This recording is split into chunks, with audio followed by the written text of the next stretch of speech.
टेकी पवन academy को subscribe करने के लिए ये बटन दबाएं। वेलकम स्टूडेंट्स, मेरे चैनल टेकी पवन एकेडमी में फिर से स्वागत है।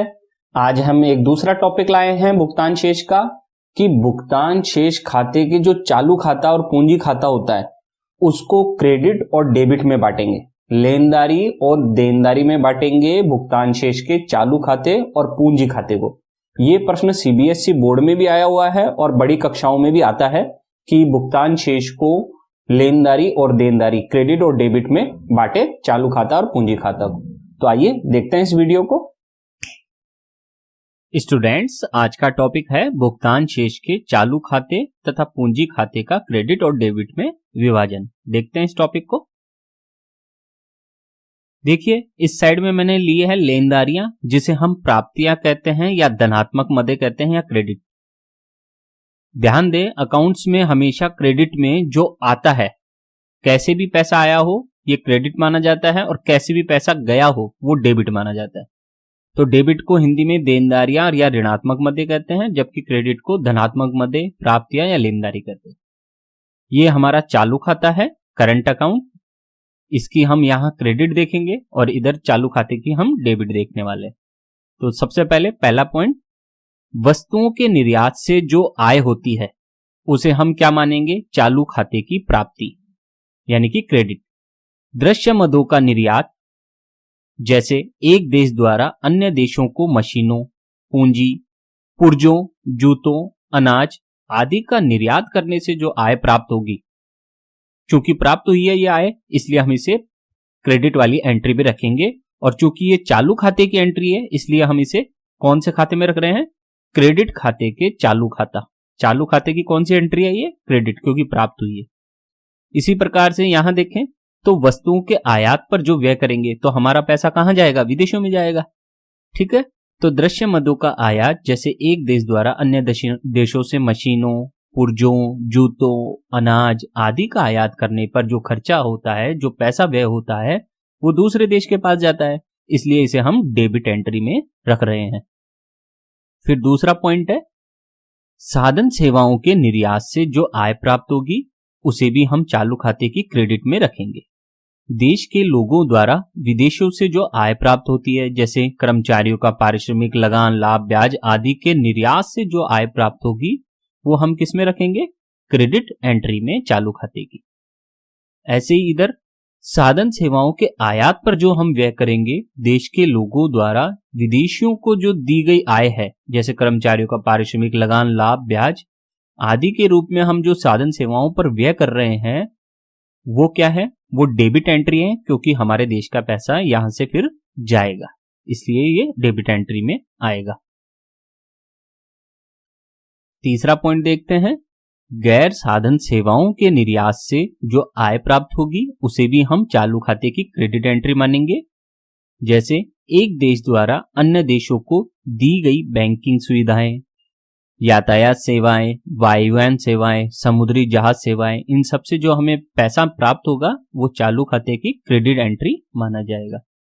इधर देखते हैं तीसरा पॉइंट, गैर साधन सेवाओं के आयात पर व्यय। एक देश द्वारा अन्य देशों से जो ली गई सेवाएं हैं, बैंकिंग सेवाएं हैं, यातायात सेवाएं, वायुयान सेवाएं या समुद्री जहाज की जो सेवाएं हैं जो हमने ली है, तो ली है उसके बदले में हमने क्या किया है? पेमेंट किया है, इसलिए हम इसे चालू खाते की डेबिट एंट्री मानेंगे। फिर इधर चौथा पॉइंट, एक तरफा अंतरण या चालू हस्तांतरण से प्राप्त आय को भी हम क्रेडिट एंट्री मानेंगे चालू खाते की। एक देश को अन्य देशों से प्राप्त हस्तांतरण, जैसे एक देश को अन्य देशों से प्राप्त उपहार, भूकंप या बाढ़ में प्राप्त सहायता, ये सब क्या है? क्रेडिट एंट्री है चालू खाते की। इसी तरह एक तरफा अंतरण या चालू हस्तांतरण पर किया जाने वाला व्यय डेबिट एंट्री माना जाएगा चालू खाते की। एक देश द्वारा अन्य देशों को दिया गया हस्तांतरण, जैसे एक देश द्वारा अन्य देशों को दिया गया उपहार, भूकंप या बाढ़ में जो सहायता होगी वो भी हम चालू खाते की देनदारी मानेंगे या डेबिट मानेंगे, क्योंकि इससे पैसा हमारा गया है। तो इस तरह से ये हमारी चालू खाते की क्रेडिट और डेबिट एंट्री है। आगे बढ़ते हैं। अब आती है हमारे पूंजी खाते की क्रेडिट एंट्रियां और इधर हम लेंगे पूंजी खाते की डेबिट एंट्रियां। अभी तक हमने चालू खाते को बांटा था, अब हम पूंजी खाते को डिवाइड कर रहे हैं। पहला पॉइंट है ऋण। एक देश को अन्य देशों से प्राप्त अल्पकालीन एवं दीर्घकालीन ऋण के रूप में हमें क्या प्राप्त होता है? पैसा प्राप्त होता है, इसलिए इसे हम क्रेडिट एंट्री में रखेंगे पूंजी खाते की। चाहे से विदेशों से हमें वाणिज्यिक उधार के रूप में पैसा प्राप्त हो, यह भी पूंजी खाते की क्रेडिट एंट्री है। विदेशों से जो सहायता मिलती है, यह भी पूंजी खाते की क्रेडिट एंट्री है। जबकि इधर देखें हम डेबिट एंट्री में, तो ऋण एक देश द्वारा अन्य देशों को जितना भी ऋण दिया गया है, अल्पकालिक और दीर्घकालिक ऋण, वो सब क्या है? पूंजी खाते की डेबिट एंट्री। विदेशों को वाणिज्यिक उधार देते हैं, वो भी डेबिट एंट्री में माना जाएगा, और विदेशों को हम सहायता देंगे, वो भी डेबिट एंट्री में माना जाएगा पूंजी खाते की, क्योंकि इससे हमारा पैसा बाहर गया है। तो जो आता है वो क्रेडिट और जो जाता है वो डेबिट। दूसरा पॉइंट देखते हैं इधर, निवेश। एक देश में अन्य देशों द्वारा किया गया निवेश, इससे भी हमें पैसा प्राप्त होता है, तो ये भी पूंजी खाते की क्रेडिट एंट्री माना जाएगा। ए, विदेशों से पोर्टफोलियो निवेश या विदेशी संस्थागत निवेश FII।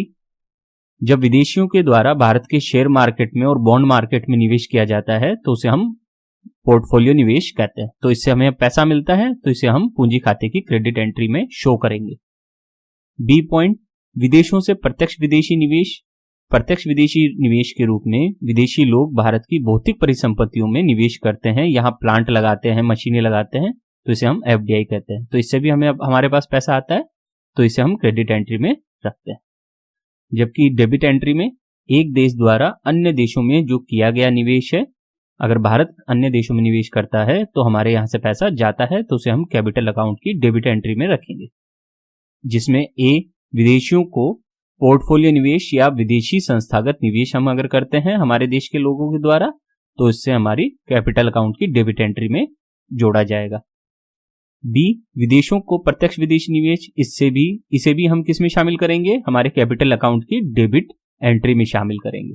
तो इस प्रकार से हमारा ये कैपिटल अकाउंट और जो करंट अकाउंट है, वो दोनों का कहने का मतलब हमारा चालू खाता और पूंजी खाता दोनों की क्रेडिट एंट्रियां और डेबिट एंट्रियों में हमने विभाजन किया। सरल सी भाषा में क्रेडिट मतलब प्राप्त करना और डेबिट मतलब देना। ध्यान रखना, निर्यात करने से आय प्राप्त होती है, इसलिए इसे क्रेडिट माना जाता है, और आयात करने से पैसा जाता है, इसलिए इसे डेबिट माना जाता है। अगर आपको ये वीडियो अच्छा लगा हो, टॉपिक अच्छा लगा हो, तो चैनल को जरूर सब्सक्राइब करें।